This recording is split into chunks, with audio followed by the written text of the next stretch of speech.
right, today I am here with Jessica Anselmi, and she is a seamstress in Medford, Oregon. So we are West Coast sisters, and we have that in common. Yeah, we got to stick together. Yeah.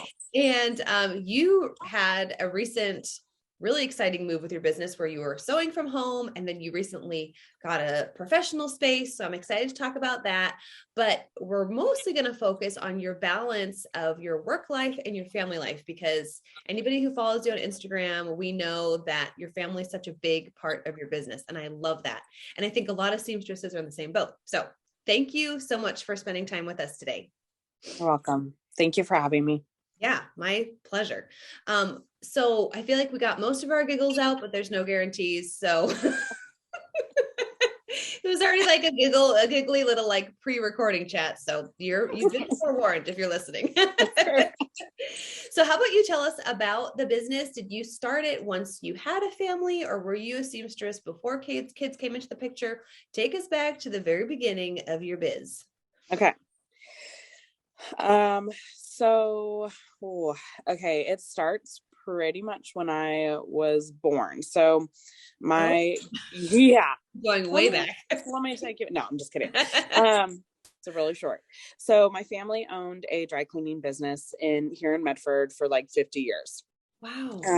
And it was very prominent in the area. And so that's where I grew up. I grew up sitting in my grandma's, it was the perfect stage. Honestly, I did a lot of singing and dancing on that it was a pink carpet stepped up, where the brides would stand, and it was like these gorgeous wind mirrors, everywhere. And it was just this special little room. And that was where I spent a lot of my time. And my grandma did a bunch of alterations, and that's where she did it. And so that's kind of like my first memories is being with my grandma. Wow. Yeah. That is so cool. I had no idea. Yeah. And then it just kind of has grown. And then I had a family, and I got married and had family. And then I kind of set everything aside, and I started cleaning houses because it was easy. Obviously, when I got a little older, it's a little bit harder. But it was so flexible, and I needed flexibility. I homeschool my girls. My husband has crazy hours with his job, and so I needed to be present as much as possible. So that being said, Katrina, she said, Jessica, you have a knack. Our kids dance together, and she just kind of took me under her wing and said, let's do this. And I'm thinking, not ready. But she eased me in so stealthily. It was like, she just said, nope, you're doing this, and really gave me the encouragement and everything to get it going. I had no idea that she had such a prominent role, because I remember when she and I first started chatting, and by the way, we're talking about Katrina Munoz, and she is a designer in Medford, Oregon. And she and I remember when we first started talking, and she was talking about this girl, Jessica, in her town that she loves referring brides to. And she's like, oh, she's amazing. And I know that like, if ever I'm busy, I can send brides to her and vice versa. And so it's just funny hearing like the backstory of how you got there. You know what I mean? Yeah. I mean, we've known each other for so many years. And she was just Kat the seamstress. Like that was how I knew her to begin with. And then I actually got to know her as a person, and she's amazing. And I'm so grateful that I have her in my corner, because I can call her for anything. So it really stemmed from that. And then it's just kind of gotten bigger and bigger, and what so big.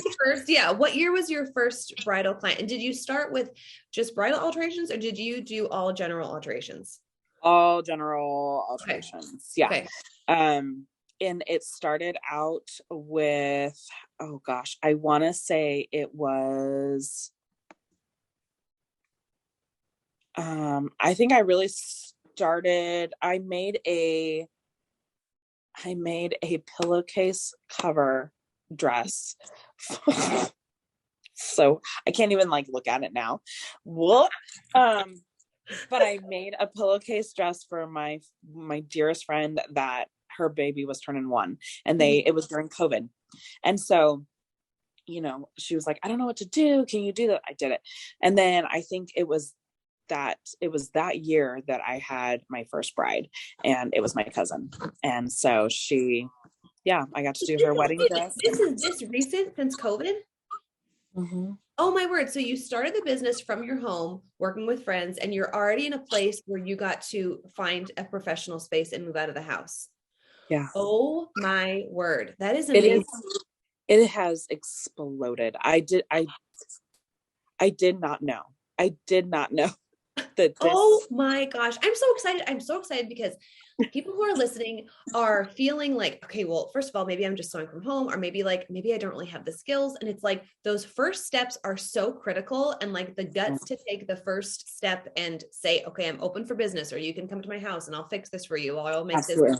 case dress. Or like saying yes is so terrifying. But then hearing that, oh my gosh, within 2 years, you're supporting your family with this. And I didn't realize how quickly it had moved. That is so cool. So quick, so quick. Yes. Yeah. And it went from just doing alterations and helping Kat with some other things, but it went so fast to bridal that Yeah. I can't imagine doing anything else at this point. Right. Right. And And I it think is a also really big need. oh, I'm sorry. Go ahead. No, I just said it's a really big need that Yeah.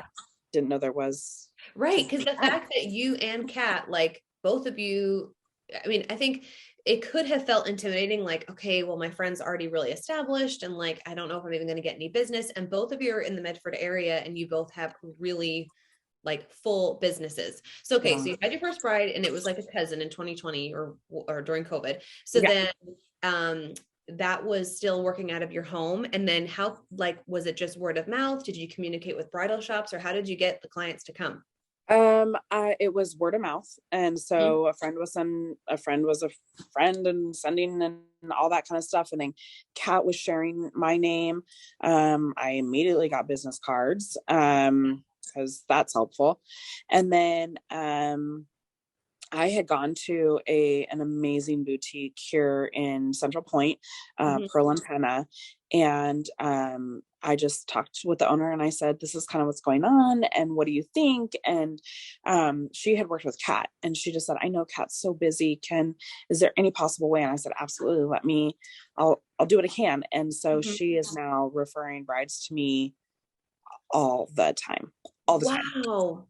So Mhm. what did you do when you had your first dress, when you were like, oh my goodness, maybe I don't know how to do this? I mean, and full disclaimer, I still sometimes have those feelings. So I don't know if you ever like get over those feelings, but like, especially when you were first starting, like that first year, like tell us about maybe your first scary dress, and what was like a practical step? Because I know there are so many listeners who are in this exact same boat where it's like, okay, I took the first step and now I have this dress that has all this jersey lining. What do I do? You know? Oh, jersey lining. Oh. Okay. Mhm. So all dresses are beautiful. Okay. Okay. So my very first dress that I thought I can't do this. And I really trying to tell myself I can do it, Right, because if I say I can't, I mean, I tell my kids, you can't say can't. So, right. um, That's what you preach. so, right. So it was a dress, that our bride had gotten out of Texas. Unfortunately, I had like 5 months to get this together, which is amazing. It was, mesh back with beading all down the back of it, just everywhere, just all over. And it zipped up on the side, and it had beading and lace everywhere, down everywhere, everywhere. Mhm. And Sounds I like thought, stuff nightmares are made of. yes, I You dreamt see about it beads everywhere. It's like, oh frequently. gosh. Yeah, it was gorgeous. It was gorgeous, Mhm. but holy cow. And it was way too big on her. She bought it off the rack because it was the one. And I had to take it down like 4 or 5 sizes. I, knowing what I know now, I would have charged a whole lot more. One, Mhm. two, I would have been a little bit more logical and practical with the outcome of Right. how it was going to look. Right. And I did it. And it was a lot of phone calls to Kat, a lot of YouTube. Mm-hmm. I've never watched so much YouTube in my life. And then lots of pictures. I documented that thing to death because I knew I had to put back the beads. I knew that things had to go back the same way and not look like I had touched it. Mm-hmm.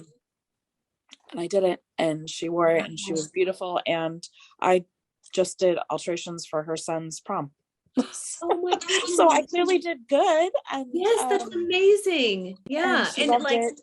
like you said, it took 5 months. You did the YouTube videos, you documented, you worked through it. And it's like, it's one of those like portfolio dresses, you know what I mean? Like sometimes like when I kind of beat myself up over pricing, I'm like, man, this took way longer. Just recently, even I made a veil that took way longer, but I learned so much from what I was doing with making that veil. So I'm like, I don't want to charge her with my learning curves. You know what I'm saying? So there's been that balance. And that's kind of what I tell myself. So I think that like, no matter how skilled you are, you're still going to get those jobs where it's like, you have to kind of admit, I need to learn this skill to do it well. And she doesn't deserve to be charged by all the extra hours taking me, you know what I mean? So, and then it makes me feel a little better.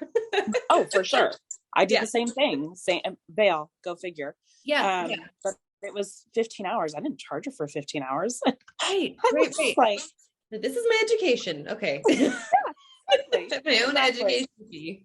Yeah. Oh gosh, I wish. So as the business was growing, and like you said, obviously your customers are so happy, and then they're coming back for more stuff like prom or other, they're referring their friends, and then you have family that's involved as well. So, and I what I love about our industry is you can start at home. You can start as like a side hustle, or like it can be flexible around your sewing hours until you're ready to take the next step and make it, more, I guess like using the business hours or the business hour model. So how did you like balance the family life or your kids' schedule? I didn't even know that you homeschooled. So that's a whole nother layer.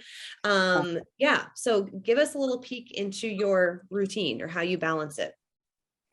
Well, I think saying balanced is very generous. I'm still trying to balance because it is so new. And I mean, in full transparency, I have overbooked this month, right? By far, and it's learning to stay up a little bit late and manage time.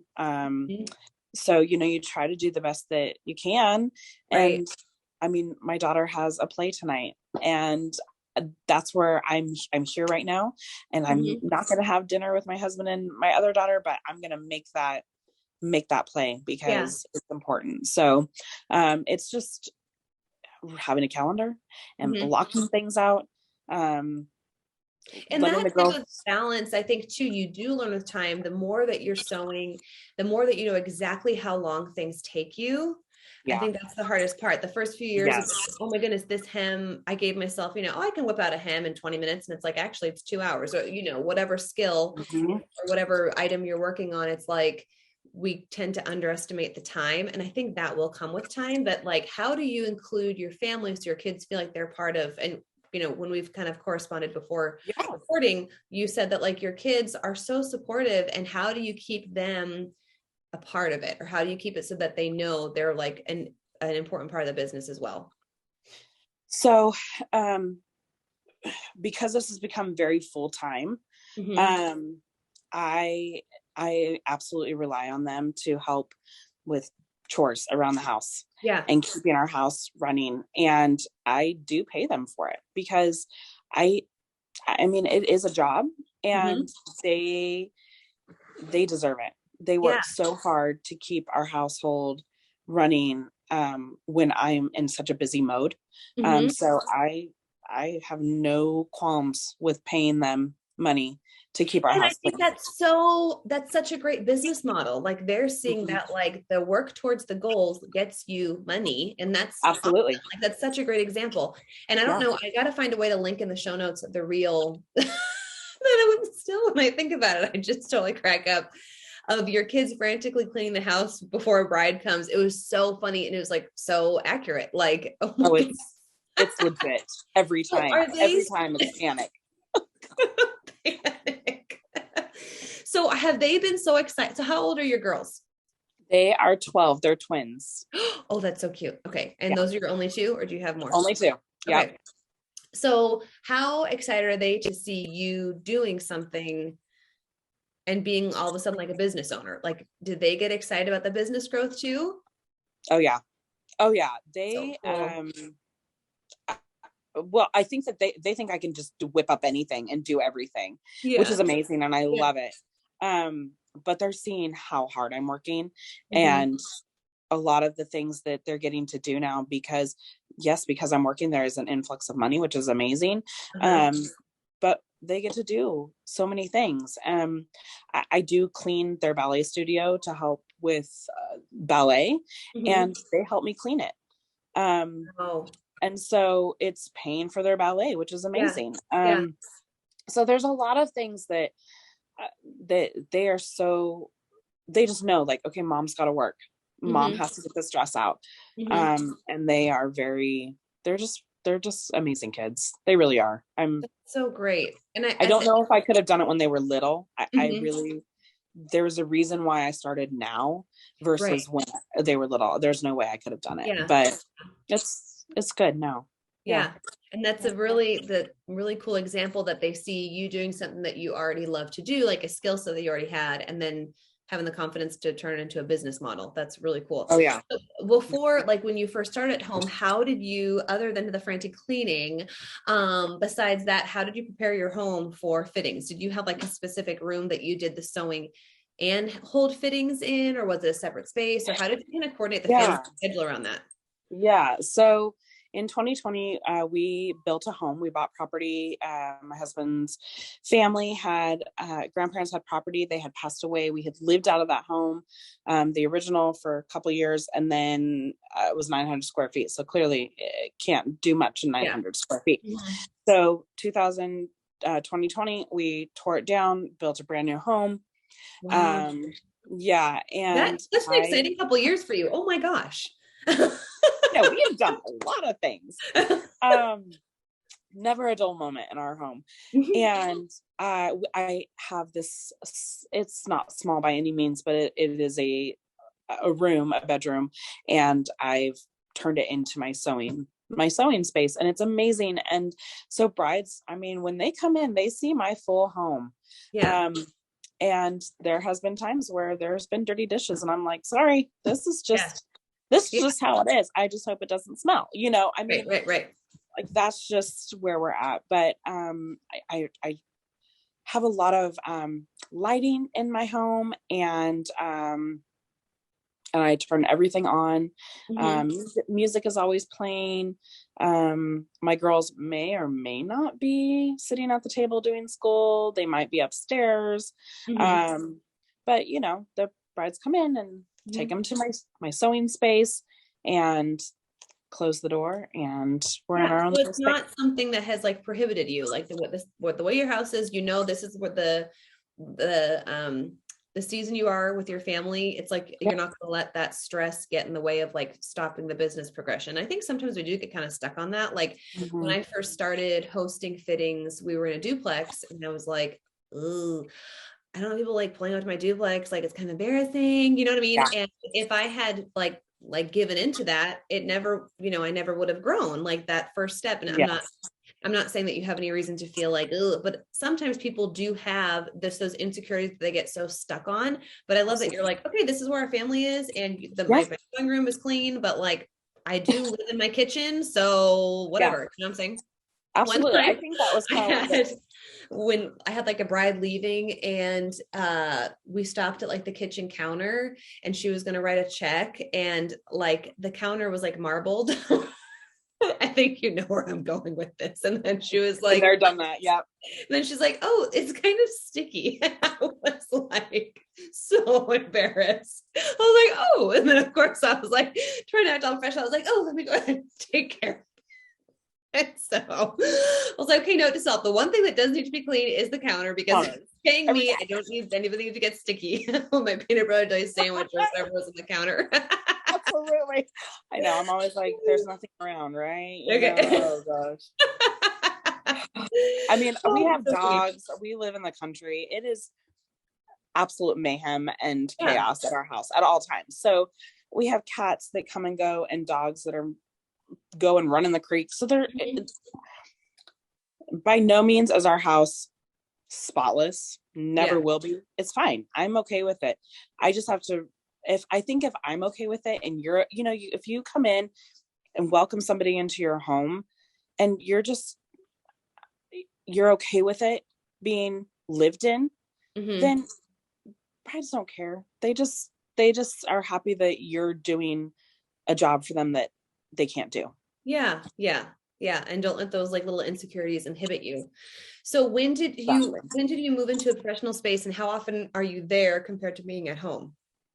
Okay, so I was gifted a place to try out for a couple months, and that started in this January.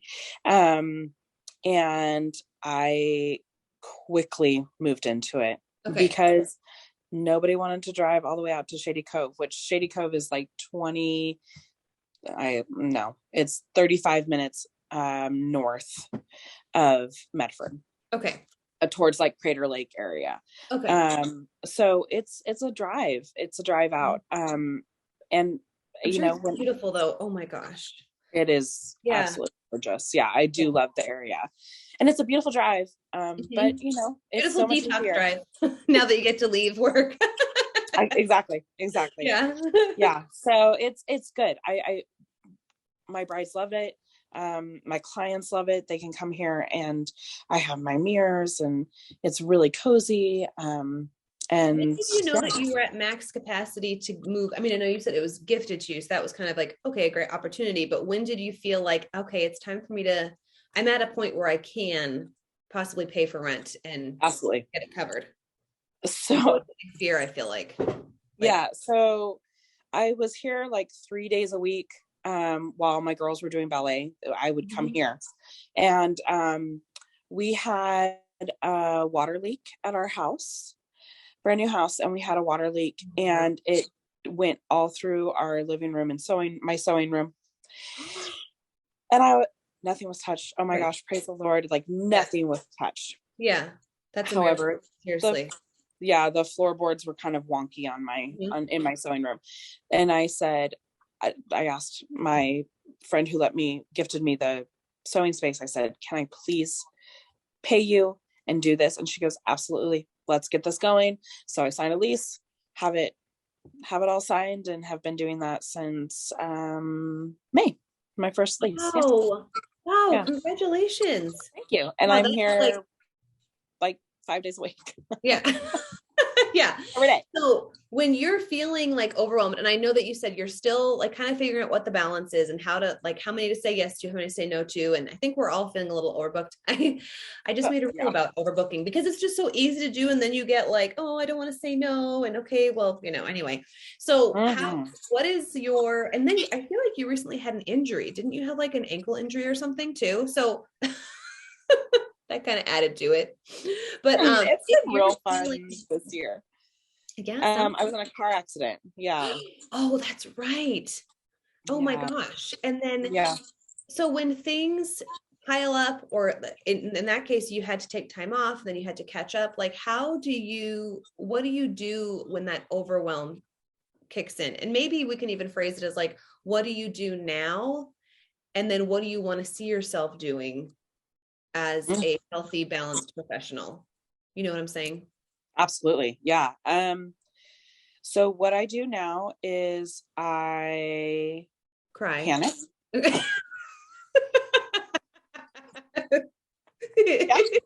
Yep. All of the above. I panic, and then I get snippy and short, and I realize like that's my tell of I'm overbooked. So especially when I take it out on my kids or my husband, and they don't deserve that. So I just really try to know, like, okay, that's not their problem. This was my problem because I said yes to too much. Mhm. Um, and so take a couple steps back, reprioritize, see where I can change some things around.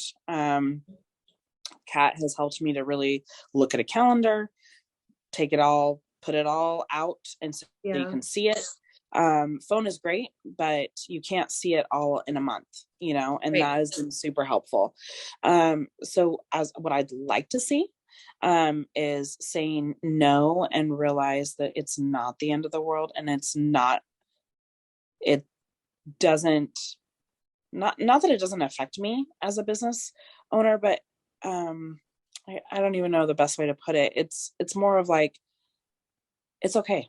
It's Yeah. okay to say no. It's okay because I know who I am as a person, and that's more important than getting everybody.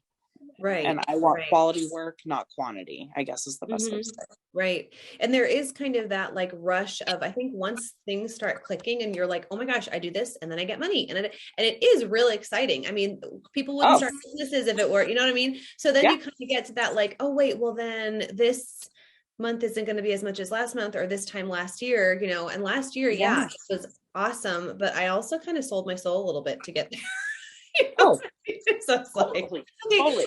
So I think you like, and one of our good friends, they own a construction company, and they gave me really great advice. And they said some years you just work super hard because you have a money goal, and then other years you have an artistry goal where you just want to really rest in what you're creating. And of course, their woodworking is different than my sewing, but it has the same like Still spirit, art. you Yeah. know. And I loved that because I'm feeling like that's kind of where I want to spend more of my time, is just enjoying it and taking on fewer clients for now, like for this Yeah. season, and like just giving myself the freedom to like go back and forth and know that our goals are going to change. And so now that like, that you're established, that you're like, you're settled in your prices or like your income. And then it's like, okay, you can kind of shift things. So I like how you said that, being confident in who you are, and that doesn't need to change when you're saying no, or if you have fewer clients, it doesn't diminish your capability. It's Yeah. just your knowledge of yourself. Yeah. Absolutely. Yeah. And, Yeah. and, when you are booked so much and you're drowning, you're not Mm-hmm. doing quality work. I mean, let's just be Right. honest. Like, Right. let's be honest. And that's disappointing because I want to do quality work and I want people to come back. But if I'm just taking everything and saying yes to everything, it's not quantity. It's not quality. Right. Right. So Yeah. And I I, know, I think we can all look back on those times when we're like, ooh, I should have completely taken the dress apart, but instead I did the little like quick and well, dirty, like, yeah. yes, exactly. Like, okay, I know.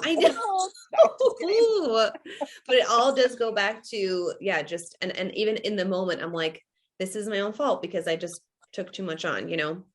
So that's a Yeah. really exciting place for you to be in, though, like to have the freedom to say no instead of like, oh man, I really hope that I, build the business. It's like you're already there, and then you have this Yes. to say no. That is like so inspirational and so cool. So I know that we have a lot of listeners who are like kind of on the fence, like they're maybe thinking about starting the business, and you're just such a great example of this. And because I think there's so many women where you were maybe in 2020 or even like before 2020, before you took the leap. So like what advice could you give them who are like, I don't really know if I could do this? I think that's the biggest thing, is Yeah.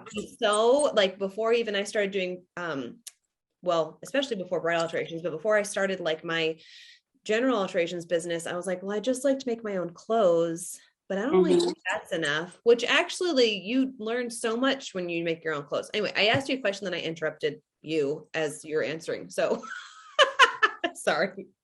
No, I didn't answer anything yet, but and then I was like, yes, making clothes, you learned so much.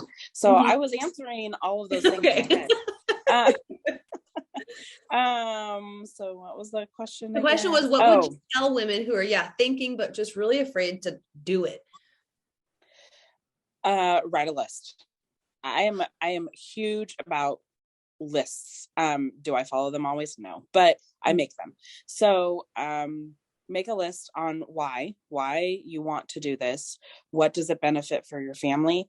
Or family, even if it's just you. Yeah. and what would be the cons, pros and cons can go so far.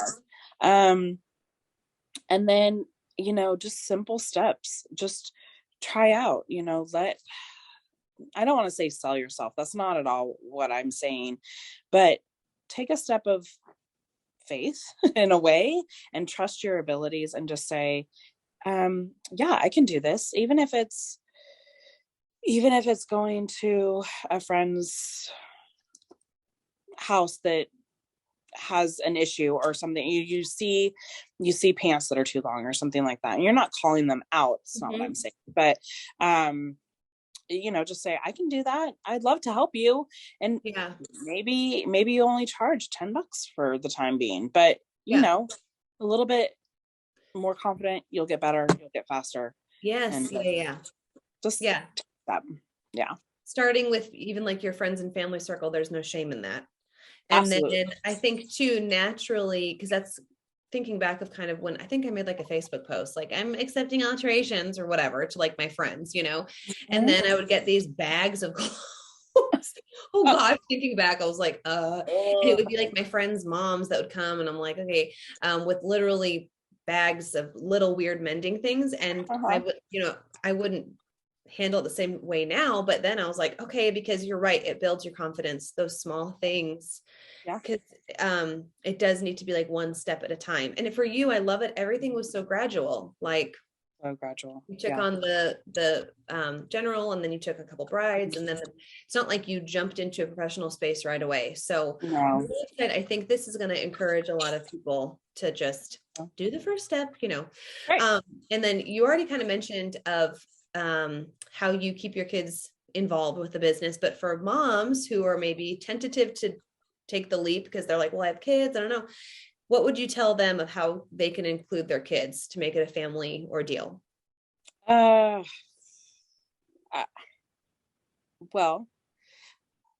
having them be a part of it, even if they're there for a while.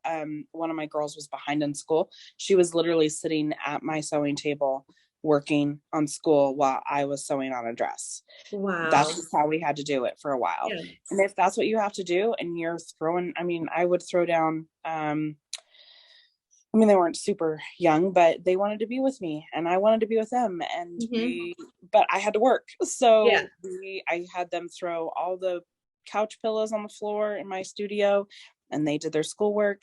You just block your time, get that set, and just have your kids be with you. That's all they want.